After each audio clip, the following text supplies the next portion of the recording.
In 2021, the federal government spent nearly $1.5 trillion on welfare programs in the United States. In 2022, $1.3 trillion is projected.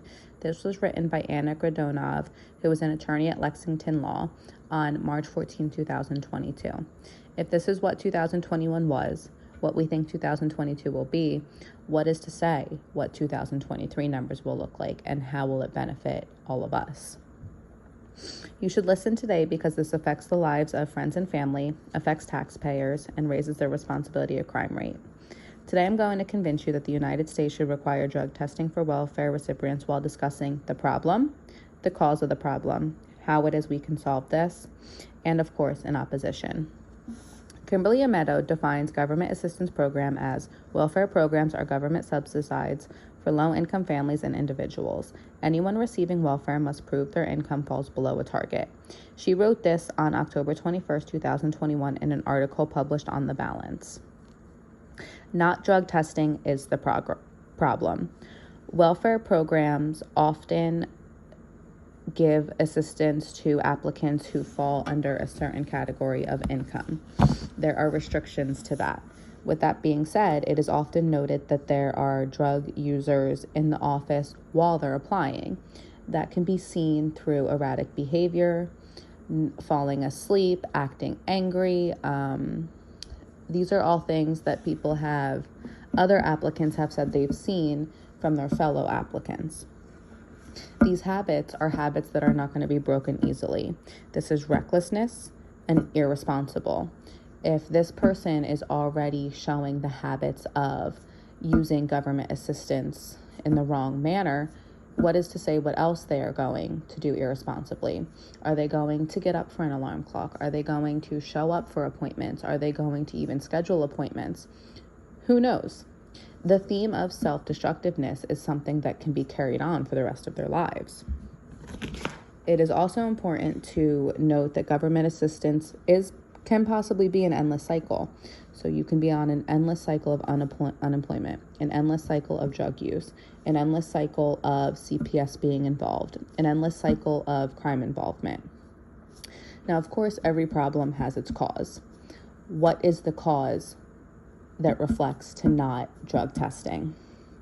Housing assistance is a big cause, not because the government provides housing assistance, but because everybody who needs that assistance gets put in one area. So you have the area of people who get government assistance, and then you have middle class. If you keep shoving people who are drug users in the same area, that is going to put more drug use in a smaller square footage. That is going to put more users together.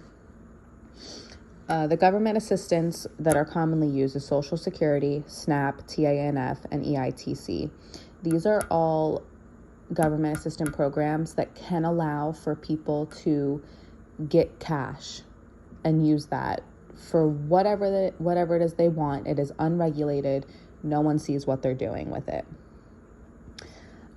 Natalie Rigoli, who is chief of editor, wrote in a Connect Us article, people who are unemployed are almost twice as likely to struggle with addiction compared to those who are not. So this just confirms that we're not drug testing.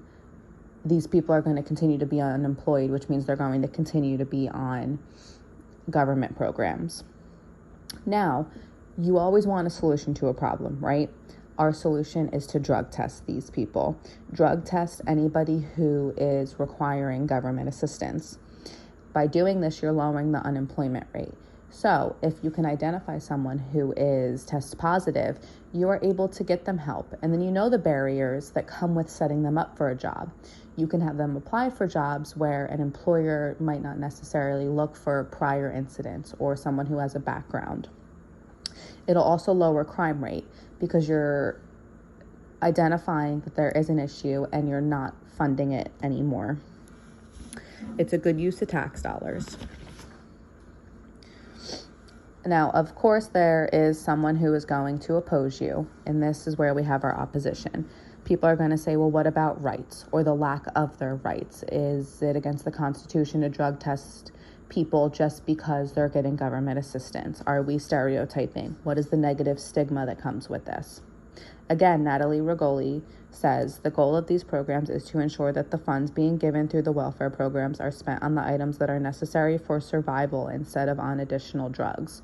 This just shows that, yes, we're using tax-paying dollars, but we're using tax-paying dollars in a way that is going to benefit those taxpayers. We're using that money to stop the money that they contribute to go towards drugs. We want it to go towards survival needs like housing, transportation, food. Problems, not drug testing, is the problem. What causes the problem is all the drug use, everything that gets swept under the rug and how these people are allowed to use it. U.S. should perform drug tests, and if a failed test comes up, there should be repercussions.